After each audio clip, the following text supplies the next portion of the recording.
winds, because then we don't have a low profile fly. I think the best thing is to try and keep everything symmetrical and streamlined in the water, so that it flies straight and it is easy to cast. That's what it looks like at the back. I'm going to take a little bit more Arctic Fox, still with the shorter fibres. It's a nice little clump here.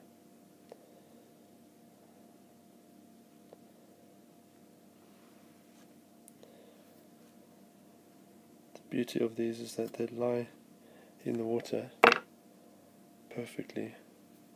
They look very lifelike when you start pulling the fly through the water. A friend of mine tested these for me in the sea, and although he didn't catch anything, he did say that it was extremely realistic, and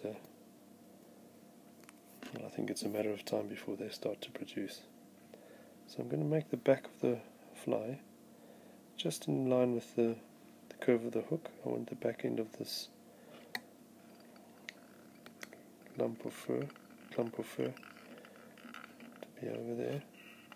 That gives the back or the fly some body, and then the long pieces will go and they end up being the same length, and they'll blend in. When I'm pulling it all together, they'll blend in together over the back of the fly. Okay, so when I wrap now, I'm just going to be quite tight, very precise, to make sure we've got a good, we're capturing those fibers in nicely. And then the last piece is just a small clump of hair, fur. And that's just going to give us that leading edge of dark profile on the top of the baitfish that we're trying to produce. Okay. Small clump. It's not a huge amount, but hopefully it's enough to put the colour in to give that last little flare. So I'll put the fibres in facing forward, fold them over.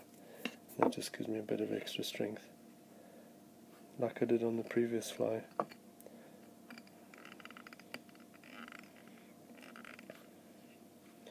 I'm going to trim off those stumpy ones this time round, because I do want a sleek profile in the front of the fly. I don't think that extra big lump is going to serve any positive purpose. There we go.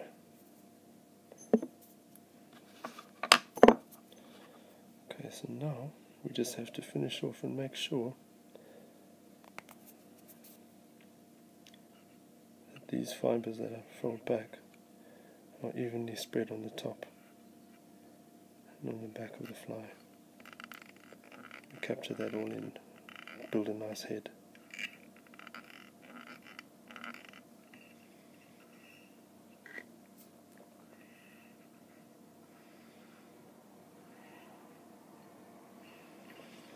Well, I did say I want to tie this one sparse.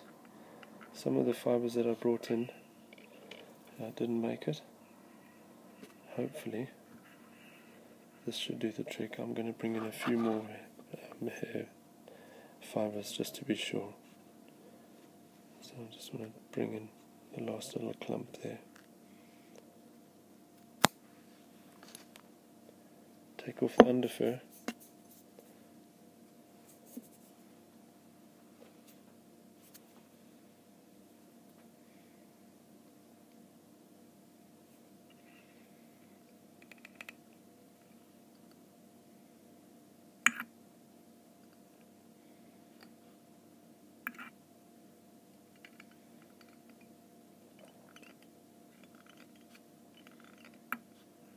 Okay, so I'm in danger of making a massive head at the front of this fly.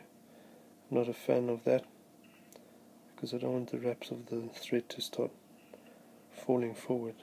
So I'm just going to clip carefully and try and neaten it up with a strong whip finish. Okay,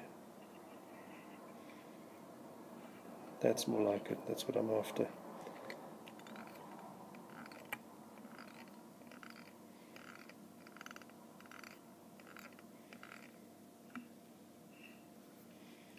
It's more like it. Okay, just going to do a nice strong whip finish. This will do 1, 2, 3, 4, 5, 6. That's what I need, just to make it nice and tight. Snuggle all that down. Then later on what I'll do is get some clear nail varnish, put that on like head cement, and a couple of coats to make sure that those wraps of tying silk are nice and strong. Okay, so thank you for watching.